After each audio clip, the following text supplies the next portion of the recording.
Zimbabwe will hold by-elections on 26 March to fill vacant House of Assembly and local authority seats.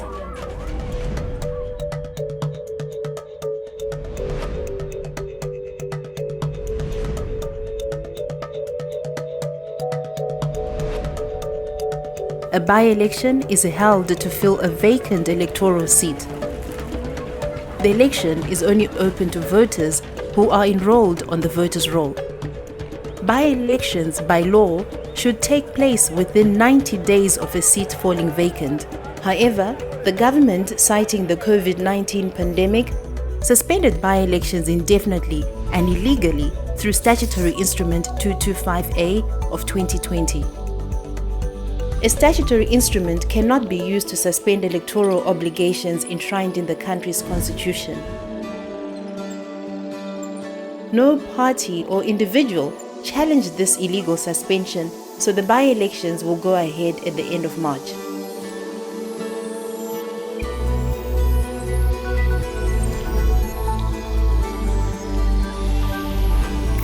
Elections for members of parliament will take place in 28 constituencies in 7 provinces. 20 of the 28 seats fell vacant following the recall of the MDC Alliance members of parliament during a period characterized by power struggles, initially between Nelson Chamisa and Thokozani Kupe, and later Douglas Monzora. The recalled MPs were aligned to Chamisa.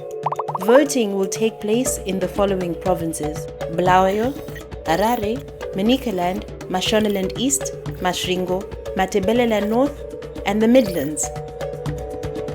The deaths of incumbents resulted in vacancies in 7 other seats, while in Gokwe Central, polls will be held to replace Victor Matemadanda, who was redeployed as Zimbabwe's ambassador to Mozambique.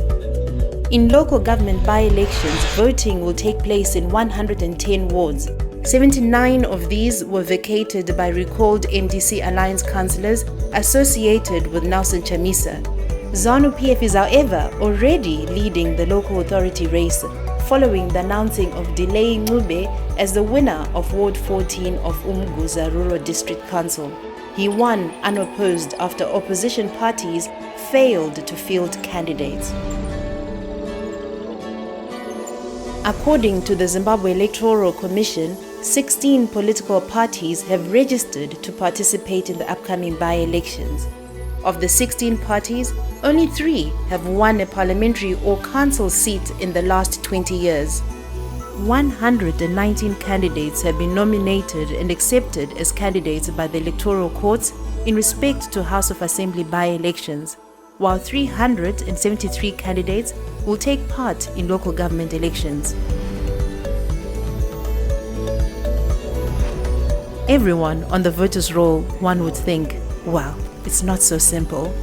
Section 26A of the Electoral Act dictates that the voters' roll closes 2 days after the proclamation of election dates of a national election. This means that anyone who registered to vote 2 days after the 6th of January proclamation by President Mnangagwa will not be able to vote on the 26th of March. In local authority elections, the risk of disenfranchisement is much greater. The voters' roll in this case closes with the occurrence of a vacancy.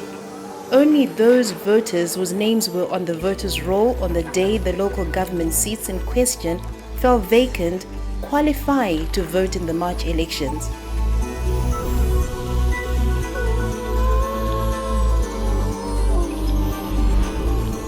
Most of the vacancies in council and parliament are the result of maneuvers by ZANU PF and minor opposition parties that utilized the judiciary to negate the results of the 2018 elections. As a result, Nelson Chamisa, the country's most popular opposition party leader, formed the Citizens Coalition for Change. Ahead of the by-elections on March 26th, the Zimbabwe electorate must now decide whether to vote for their chosen candidates, knowing that millions of their votes in 2018 were subverted by the courts and handed to minor political actors favored by the ruling party.